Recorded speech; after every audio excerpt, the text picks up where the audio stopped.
Saio hau Nafarroako gobernuak diruz lagundu du.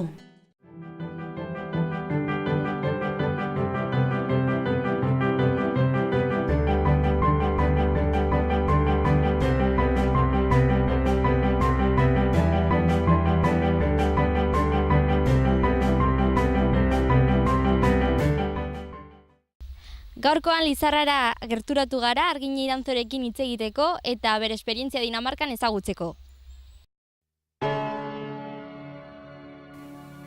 Aalborg Danimarkako laugarren hiririk populatuena da, 120.500 inguruko biztanlerekin. Iparraldeko Jutlandiako eskualdearen hiriburua da eta iparraldeko Parisa edo Abikoitze izenekin ere ezagutzen zaio.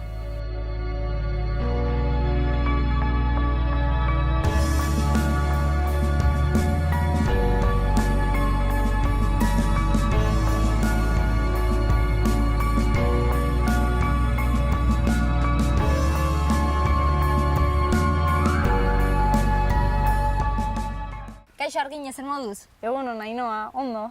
Bueno, konta iguzu pixka bat, Dinamarkan egon zinen, ez da? Bai, bai duela 4 urte Dinamarkara juteko aukera sortu zitzaigun eta Aalborg aldera joan ginen. Eta zer egiten ari zineten han, edo zergaitik joan zineten? Bueno, ba hori izan zen, ni joan nintzen monitore gisa, bertze 2 pertsonekin, eta gurekin batera etorri zian 10 gazte, Barindano herrialdekoak, zan Nafar gobernuko beka bat atera zana, zala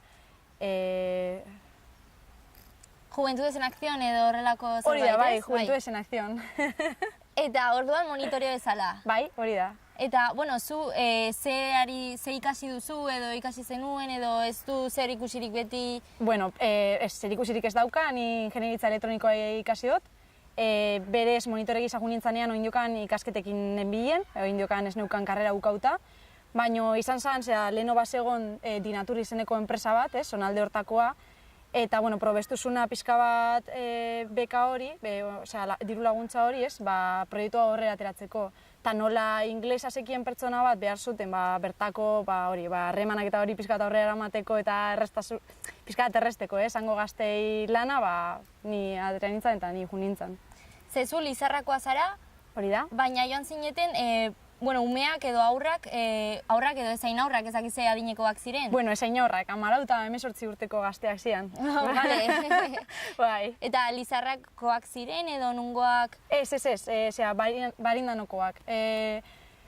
Leheno ja atera zian alako proiektuak bai Lizarraldean, bai Iruñaldean, eta pixka bat gazte hauei bai aukera emateko, pentsau zen Barindano aldean eramatia aurrera proiektua. Eta gutxi gora bera zenbat gazte? 10 gazte ziren. 10 zan minimoa, kostau zitzaigun, azkenean bertako gazteak ezian asko animatzen. Noa jungo gara Dinamarkara eta hori, baina azkenean 10 pertsona bildu genitun eta aurrera atera izan zen. Eta den antolatzea, zer moduz? Ekintzak eta bar? Bueno, gazteak asko lagundu zuten, ze Nafar gobernuak ordaintzen zigun viajearen 175. Orduan gainontzeko dirua gu jarri behar genuen. Monitoreak Bolondrez jarri ginen, baina aurrak bebai haientzako diru importante bat zan. Orduan antolatu zituzten rifa pila bat, kotxeak garbitzen bebai biliziran, dana dirua lortzeko, azkenean kurtso bukarako viajea bezala antolatzea izan zen. Beti izan nahi zenuen atzerrira joatea edo nola jaso zenuen ara joateko aukera? Bai, ni gaztetan aukera hon eskaini zidaten, DBH-ko laugarren mailan nengonean, Saharara juteko. Eta orduan, kriston esperientzia izan zen niretzako ez, eta ni uste dut importantia dela gaztea zarenean alako aukera bat izatea eta pixka bat hori kanpora atera izatea. Orduan errantziatenean eta pixka bat aukera hori bertze batzuei eskintzeko ez nun pentsatu. Eta esko eman nun. Zu horin zenbat urte dituzu? Ni 25. Eta hori noiz joan zineten? Ni 21 urte neuzkan, eta gazteak erran bezala 14tik 18. Orduan ni bakarrik, adin tarte hori oso txikia zan. Bai, horregatik zu ere gaztea zinela eta... Bai. Horregatik bertze gehiago, errazago beraiekin hitz egiteko eta hori, jende bai arduratsuak zirala, genekien ze pertsonekin erginen alako proiektu batera, ezkenean esoaz edo horrekin, jende hori jatorra izan behar da, irekia, pizkat, ez duzu eramango edo nor, genekien.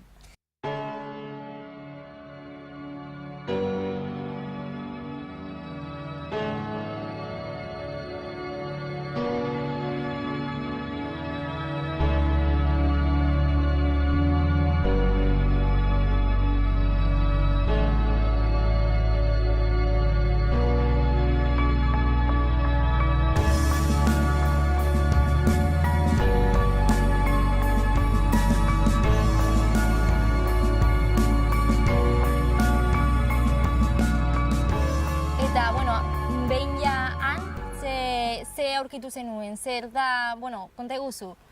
Bueno, ni uste dut hauek, gurekin batera etorri ziren gazteak pizka zeramatela ideia de, jungo gara bertara, hotela batera, tal, eta, bertara hitz ginen, eta azkenean, ikastetxean egin behar genuen lo, eta hasiera baten, pizkatez, ez dut errango atzera bota ziela, baina pizkat tentxo jarri ziala, baina gero oso gustora, bertako gazteekin berehala lagun egin ziren, oso jende jatorra, oso ondo portatu ziren gurekin, zango jana eta dana haiek ordaindu behar zuten, eta baita lo egiteko lekua eta dana haiek topatu behar zuten. Gainera ez ginen bakarri gu, ginen bai gu, bai alemanan ikastetxe bat, bai bertze ikastetxe lituan bat, gehi danesak. Osea, 4 herrialde geuden hor elkartutak, eta esan erraza izan haientzat, baina oso ondo, oso gustora. Eta relazionatzeko beste kulturako jendearekin zer moduz? Berez inglesa eta hori hasiera baten bai kostatu zitzaiela, gainera hasi zian alemanak eta hori gazteleraz ikasten, gu inglesez hitz egin baino leno, eta azkenean haiekin hitz egin eta hori hasi zian pizkat soltatzen eta hori, eta ondo, azkenean ondo. Bueltatu zian pizkat behintzat ligatzeko edo delakoa, inglesa ibili behar zuten eta ibili zuten, bai. Bueno, eta gazteleraz egiten zenutela aipatu duzu, eta euskera adibidez, entzuten zen ere? Bai, eta haiek bebai, bertze herrialdeko gazteak bebai, euskarazko hitz batzuk ikasi zituzten. Agurra eta hori ematen ari genunean, jazten zian, gero arte, ikusi arte, eta harrituta geditu ginen, monitoretan, eta hauek zibilidia, euskaraz ikasten inglesez hitz egin ordez. Baina, postasun hori bai beti haukazu, azkenean, hori, kaixo bat entzutia aleman bati, beti postasuna emate dizu. Bai. Eta, kulturalki beste ezberdintasunak, euskararekin jarraituz, ze hori ere hemengo gauza bat da, eta, ere hemengo gauzak ere ikusi zenutenan, ez da? Bai, hala da. Segon justo bertako herrialdian, denda bat, deitzen sana Productos Típicos de Navarra, eta hor topatu genezake, topatu alzan, adibidez, ardoa, hemengo aroa izenekoa, gaztak bebai bazeuden, eta alako produktu hori. Barazuriak, kurioso, piperrak. Eta dendako jendearekin, hor lan egiten zutenekin hitz egin zenuten, zergaitik? Ez ginen sartu, hasi zian aurrak hor justo eskaparati aldean eta hori argazkiak ateratzen, eta barrukoak hasi zian barrezka eta agurtzen, baina ez zian sartu barrura, baina seguro oso jatora ziala. Beste nafarrak munduan. Auskalo, igual nafartarrak zian, bai. Edo hemen etorritakoak eta... Baita. Agian gustatu ez dakit. Bai, izan leike baita, bai.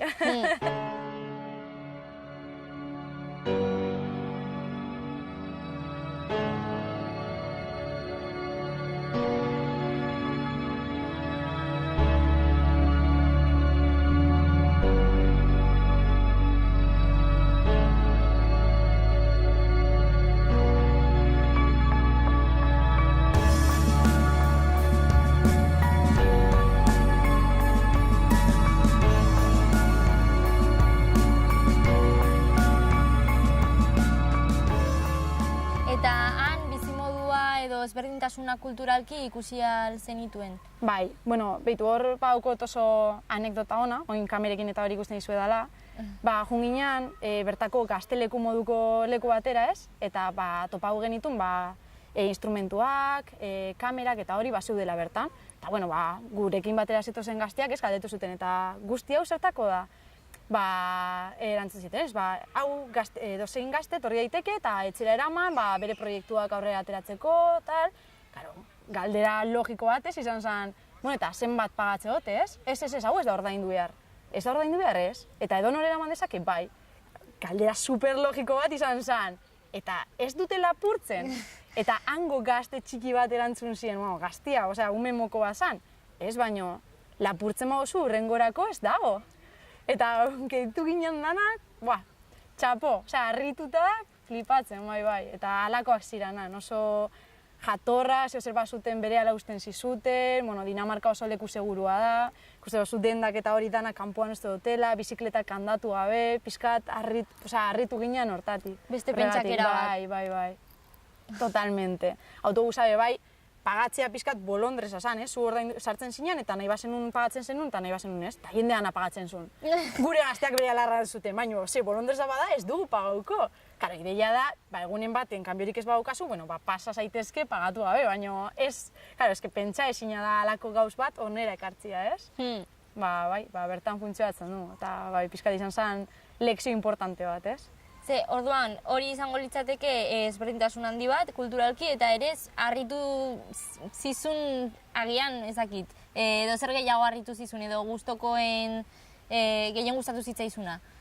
Bueno, gehien gustatu zitzaidana, lekua, paisaia oso polita da, oso leku polita da Dinamarka, gero bertako jendean izaera, hori bai. Jana, bai, hasiera baten asko ez, baina gero azkenian gusto hori hartu nion, hango jana bastante gozua da. Ogi asko zeukaten pipakin, eta ni halako gauza gustatzen daizkit. Gurekin batea zetozen gazteak segurunik ez dutela igual errango, ez? Gero gainera, gautzeatz batzuetan, herrialde bakoitzeko gazteak prestatzen zuten afaria, orduan adibidez, gau batean gu prestatu genuen, ez? Patata tortillak, jamoia, eta hangoei ez zitzaien bat ere gustatu. Hemen normaladian gauzak, han kriston komedia jateko eta ez, gero alemana prestatzen zutenean, gureak bebai azten zian ez, alako, eta kuriosa izan zen. Alako gauza konpartitualizatia. Eta ze ekintza motak egiten zenituen? Basean asko talde lana eta hori bultzatzeko jokoak eta ez. Adibidez lehenengo gunetan batez ere zian, talde nahaztuetan, igual begiak tapautak izatia eta bertze herrialde batekoek gidatzia herrian zehar, hori, ez dakit, aurrera bakoitzari odi bat eman, eta pilota bat pasau behar izatea bertze aldera, orduan, inglesez eta hori bilia zian, eta ez dago konfiantzarik, alako ekintzak edo bateatzeko eta hortako inzian. Gero bebaien genuen BTT, eskalada, piragua, hango herri kirol tipikoetara jolastu genuen, gero gu bebai gure materiala eraman genuen gure herri kirolak egin alizateko, sokatira eta han bebai pamatua, normala da, sokatira egitea. Hori bai kurioso izan zen. Elkarrizketatu genuen beste mutiko bati, ere sokatira mundialean egon zena, ere Amsterdamen eta ere txinatarrak eta bar. Behitu. Sokatira ia fama mundiala dauko. Bai.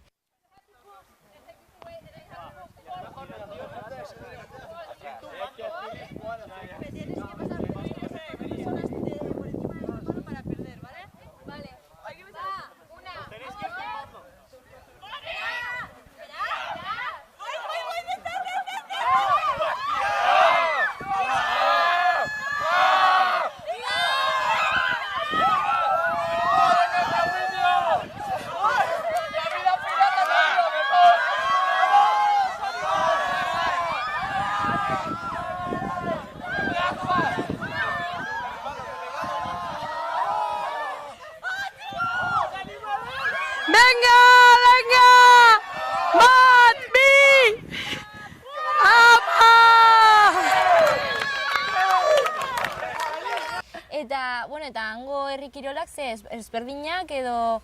Oso antzekoak. Bai desberdina ziala adibidez aizkorekin, bazegon aizkora kirol bat zala zuhaitza moztia, hori gu bezala, baina bertze bat bazegon zuhaitz zati bat jartzen zuten bertze puntan, eta aizkora bota egiten zoten, eta zuhaitz erdian emon bia zoten. Halako kirola bai desberdina ziala, baina gero txingak eta hori bertze izen bat zeukoten, baina iguala zan, bastante antzekoak bai. Eta orduan hori abenturazko kirolak egin zenuten barkatu, eta ze hori paisaia ere aipatu duzu, harritu edo gustatu zitzaizula. Bai, oso laua, ez egon mendirik, orduan bizikletaz ibiltzea eta hori, primerakoa zan, ez? Azkenean aldapari gabe, nire bintzat gaina bizikletaz edala gustatzen, hasieran nengoen, en plan, bete, baino, oso ondo. Gero, dana berdia, oso etxe politak, gero iritara eta bebai junginen. Gero Eskagen izeneko leku batera bebai eraman ziguten, non bi itxaso elkartu egiten ziran, orduan olatuak bi aldetara juten zian, halako gauzak, bai, polita ziran, ikusteko, bai.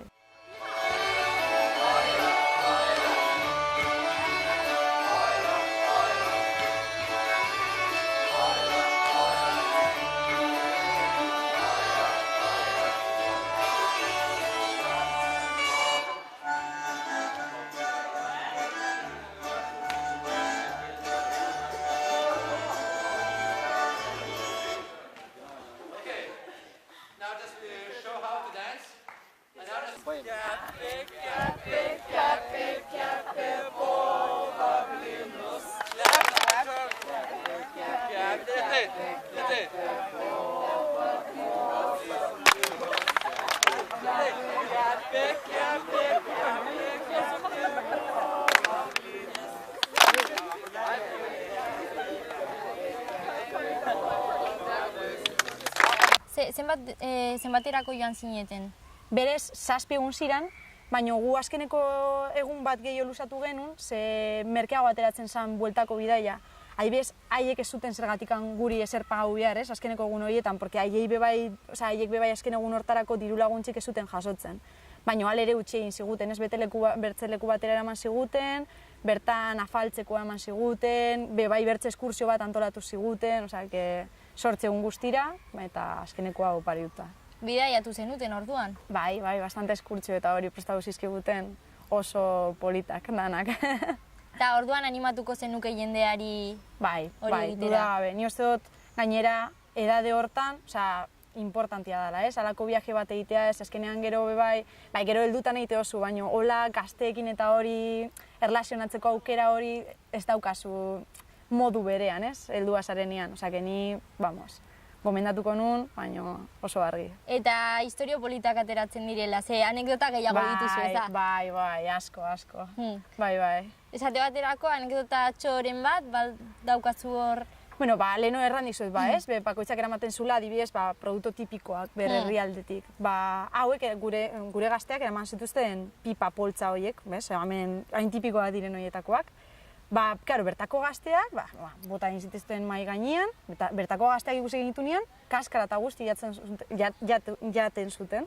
Eta hauek ez, azalak ez dira jaten, ez? Eta hangoek erratu zuten, eta ze badaukate gatza azalian, ez? Ez badira jaten.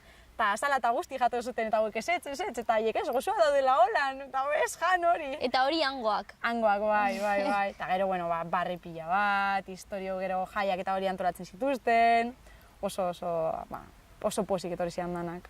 Liluratuta, gero buelta hau zian haiek honea, hurrengo urtean, egon zian gure gazteak dirua lortzen, haiek etorri izateko, karo, haiek honea zetoztenean, ekintza danak gu ordaindu behar genituen, ez? Bai ekintzak eta bai lo egiteko lekua, orduan hau gehiagoan kotxeak arpitzen, kamisetak saltzen, rifak prestatzen, kristongo pila zeukaten, haiei bizkat mesedea itzultzeko, ez? Eta ni uste dut itzuli zala, lortu izan genuen hobekien, ez? Baina ni uste dut, oso pozik etorri ziala eta haiei bai oso pozik editu ziala.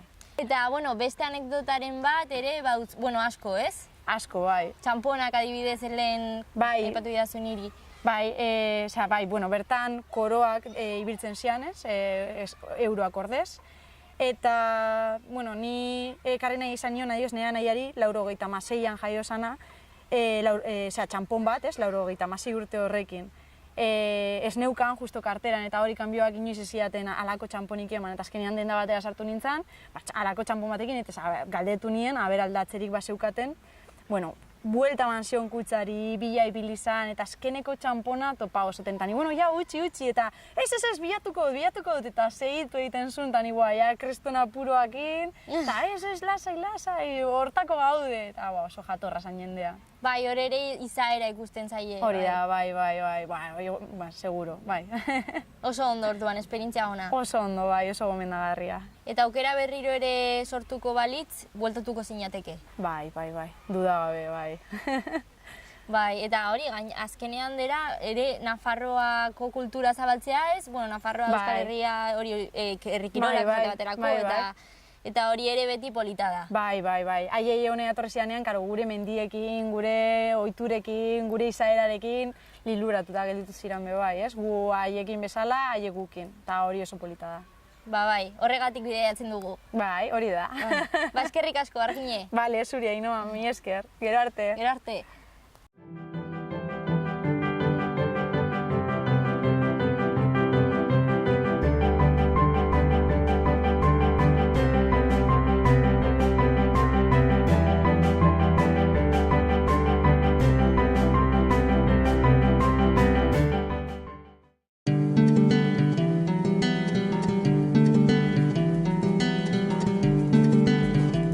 Saio hau Nafarroako Gobernuak diruz lagundu du.